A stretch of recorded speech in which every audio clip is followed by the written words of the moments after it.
നമസ്സർവേഭ്യഃ. ഇന്ന് നമ്മൾ അർജുന വിഷാദ യോഗത്തിലെ 15ഉം 16ഉം ശ്ലോകങ്ങളാണ് നോക്കുന്നത്. കൗരവപക്ഷത്തെ ശംഖനാദത്തിന് മറുപടിയായി പാണ്ഡവപക്ഷത്തെ ഓരോ വീരന്മാരും തങ്ങളുടെ ദിവ്യമായ ശംഖുകൾ മുഴക്കാൻ തുടങ്ങി. ഇതിൽ ഭഗവാൻ കൃഷ്ണന്റെയും അർജുനന്റെയും മറ്റു പാണ്ഡവരുടെയും ശംഖുകൾക്ക് അവരുടേതായ പ്രത്യേകതകളും പേരുകളുമുണ്ട്.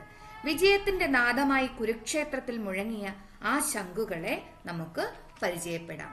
ആദ്യം ശ്ലോകം നോക്കാം.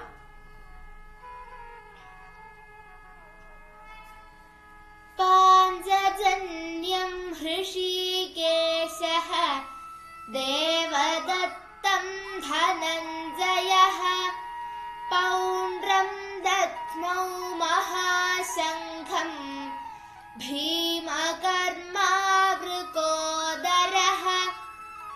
പാഞ്ചജന്യം ഹൃഷീകേശഃ ദേവദത്തം ധനഞ്ജയഃ പൗണ്ഡ്രം ദദ്മൗ മഹാശംഖം ഭീമകർമാവൃകോദരഃ. അനന്തവിജയം രാജാ കുന്തിപുത്രോ യുധിഷ്ഠിരഃ നകുലഃ സഹദേവശ്ച സുഘോഷമണിപുഷ്പകൗ. അനന്തവിജയം രാജാ കുന്തിപുത്രോ യുധിഷ്ഠിരഃ നകുലഃ സഹദേവശ്ച സുഘോഷമണിപുഷ്പകൗ. വരികളുടെ അർത്ഥം നോക്കാം. പാഞ്ചജന്യം ഹൃഷീകേശഃ ദേവദത്തം ധനഞ്ജയഃ. ഹൃഷീകേശഃ ഇന്ദ്രിയങ്ങളെ നിയന്ത്രിക്കുന്ന ഭഗവാൻ കൃഷ്ണൻ. ഹൃഷിക പ്ലസ് ഈശഃ ഹൃഷീകേശഃ.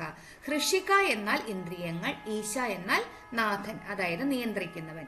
നമ്മുടെ ഇന്ദ്രിയങ്ങളെ നിയന്ത്രിക്കുന്ന പരമാത്മാവ് എന്നാണ് ഇതിന്റെ അർത്ഥം. നമ്മൾ നമ്മുടെ ഇന്ദ്രിയങ്ങളുടെ പിന്നാലെ പായുമ്പോൾ ആ ഇന്ദ്രിയങ്ങളെ ശരിയായ വഴിക്ക് നടത്താൻ കഴിവുള്ളവനാണ് ഹൃഷീകേശനായ ഭഗവാൻ കൃഷ്ണൻ. അതുകൊണ്ടാണ് ഗീതയുടെ തുടക്കത്തിൽ തന്നെ ഈ പേര് പ്രത്യേകം പരാമർശിച്ചിരിക്കുന്നത്. പാഞ്ചജന്യം കൃഷ്ണന്റെ ശംഖിന്റെ പേര്. ധനഞ്ജയഃ അർജുനന്റെ വേറൊരു പേരാണ്, അർത്ഥം സമ്പത്തിനെ ജയിച്ചവൻ. ദേവദത്തം അർജുനന്റെ ശംഖിന്റെ പേരാണ്. പൗണ്ഡ്രം ദദ്മൗ മഹാശംഖം ഭീമകർമാ വൃകോദരഃ. ഭീമകർമാ വൃകോദരഃ. വൃകോദരൻ എന്നാൽ ചെന്നായയുടേതുപോലെ വിശപ്പുള്ളവൻ, വയറുള്ളവൻ, വിശപ്പുള്ള വയറുള്ളവൻ.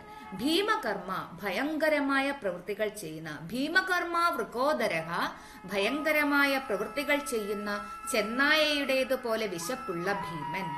പൗണ്ഡ്രം ഭീമന്റെ വലിയ ശംഖിന്റെ പേരാണ് പൗണ്ഡ്രം. ദദ്മൗ മുഴക്കി, ഊതി. മഹാശംഖം മഹാ എന്നാൽ വലിയ, അതിഭീമമായ. ശംഖം ശംഖ്, ഇവിടെ അർത്ഥം വലിയ ശംഖ്, അതായത് ഭീമാകാരമായ ശംഖ്. പൗണ്ഡ്രം എന്ന പേരുള്ള ശംഖ് മുഴക്കി. അനന്തവിജയം രാജാ കുന്തിപുത്രോ യുധിഷ്ഠിരഃ. രാജാ കുന്തിപുത്രോ യുധിഷ്ഠിരഃ. കുന്തിപുത്രോ യുധിഷ്ഠിരഃ കുന്തിയുടെ മകനായ യുധിഷ്ഠിര രാജാവ്. ഇവിടെ യുധിഷ്ഠിരനെ രാജാവ് എന്ന് സഞ്ജയൻ വിശേഷിപ്പിക്കുന്നു. അതായത് സഞ്ജയൻ യുധിഷ്ഠിരനെ ഇപ്പോഴും രാജാവായി തന്നെയാണ് കാണുന്നത്. അനന്തവിജയം യുധിഷ്ഠിരന്റെ ശംഖിന്റെ പേരാണ് അനന്തവിജയം. നകുല സഹദേവശ്ച സുഘോഷ മണിപുഷ്പകൗ. നകുലഃ നകുലൻ, സഹദേവഃ സഹദേവൻ. നകുല സഹദേവഃ, നകുലഃ സഹദേവഃ ച നകുല സഹദേവശ്ച. ച എന്ന് വെച്ചാൽ കണക്ടിങ് വേർഡാണ്, രണ്ടു പേരെ തമ്മിൽ കണക്ട് ചെയ്യുന്ന. അതായത് നകുലൻ ആൻഡ് സഹദേവൻ. നകുലഃ സഹദേവഃ. സുഘോഷം നകുലന്റെ ശംഖിന്റെ പേരാണ്. മണിപുഷ്പകൗ സഹദേവന്റെ ശംഖിന്റെ പേര്. മൊത്തത്തിലുള്ള അർത്ഥം നോക്കാം. അതിനുശേഷം ഇന്ദ്രിയങ്ങളുടെ നാഥനായ ഹൃഷീകേശൻ, അതായത് ശ്രീകൃഷ്ണൻ, തന്റെ പാഞ്ചജന്യം എന്ന ശംഖ് മുഴക്കി. ധനഞ്ജയൻ ദേവദത്തം എന്ന ശംഖും അതിഭയങ്കരമായ പ്രവൃത്തികൾ ചെയ്യുന്ന ഭീമസേനൻ പൗണ്ഡ്രം എന്ന മഹാശംഖും മുഴക്കി. കുന്തിപുത്രനായ യുധിഷ്ഠിര മഹാരാജാവ് അനന്ത വിജയം എന്ന ശംഖും, നകുലൻ സുഘോഷം എന്ന ശംഖും, സഹദേവൻ മണിപുഷ്പകം എന്ന ശംഖും മുഴക്കി. അതായത് ഈ ശ്ലോകങ്ങളില് പാണ്ഡവപക്ഷത്തെ പ്രധാനപ്പെട്ട 6 ശംഖുകളുടെ പേരുകളാണ് നാം കാണുന്നത്. ഓരോ ശംഖിന്റെയും പേര് ആ വ്യക്തിയുടെ സ്വഭാവവുമായും കഴിവിനോടും ബന്ധപ്പെട്ടിരിക്കുന്നു. പാഞ്ചജന്യം, ഭഗവാൻ കൃഷ്ണൻ പഞ്ചജനൻ എന്ന അസുരനെ വധിച്ചു നേടിയ ശംഖാണിത്. ഇതിന്റെ നാദം അധർമ്മത്തിന്റെ നാശത്തെ സൂചിപ്പിക്കുന്നു. ദേവദത്തം, മയൻ അർജുനന് നൽകിയ ദിവ്യമായ ശംഖാണിത്. ചിലയിടങ്ങളിൽ ഇന്ദ്രൻ എന്നും പരാമർശമുണ്ട്. പൗണ്ഡ്രം, ഭീമന്റെ കരുത്തിന് അനുയോജ്യമായ രീതിയിൽ അതിഭയങ്കരമായ ശബ്ദം പുറപ്പെടുവിക്കുന്ന ഒന്നാണിത്. യുധിഷ്ഠിരന്റെയും നകുല സഹദേവന്മാരുടെയും ശംഖുകൾ അവരുടെ രാജകീയമായ പദവിയെയും കഴിവിനെയും അടയാളപ്പെടുത്തുന്നു.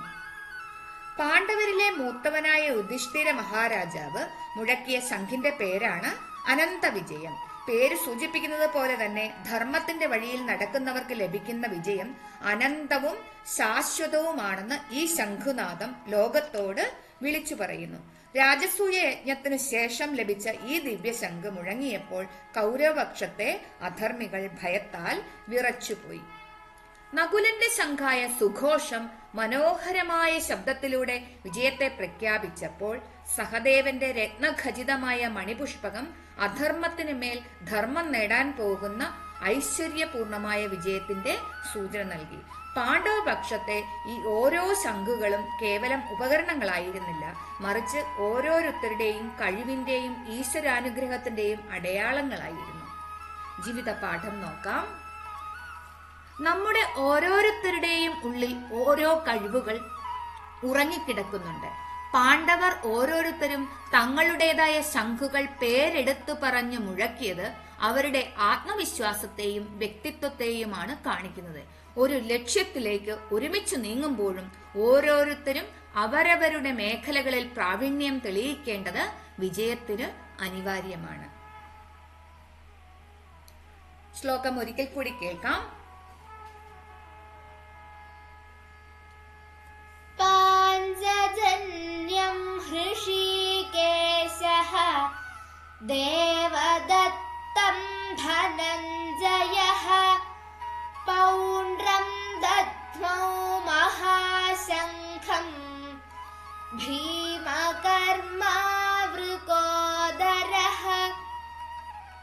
പാഞ്ചജന്യം ഹൃഷീകേശഃ ദേവദത്തം ധനഞ്ജയഃ പൗണ്ഡ്രം ദദ്മൗ മഹാശംഖം ഭീമകർമാവൃകോദരഃ അനന്തവിജയം രാജാ കുന്തിപുത്രോ യുധിഷ്ഠിരഃ നകുലഃ സഹദേവശ്ച സുഘോഷമണിപുഷ്പകൗ അനന്തവിജയം രാജാ കുന്തിപുത്രോ യുധിഷ്ഠിരഃ നകുലഃ സഹദേവശ്ച സുഘോഷമണിപുഷ്പകൗ.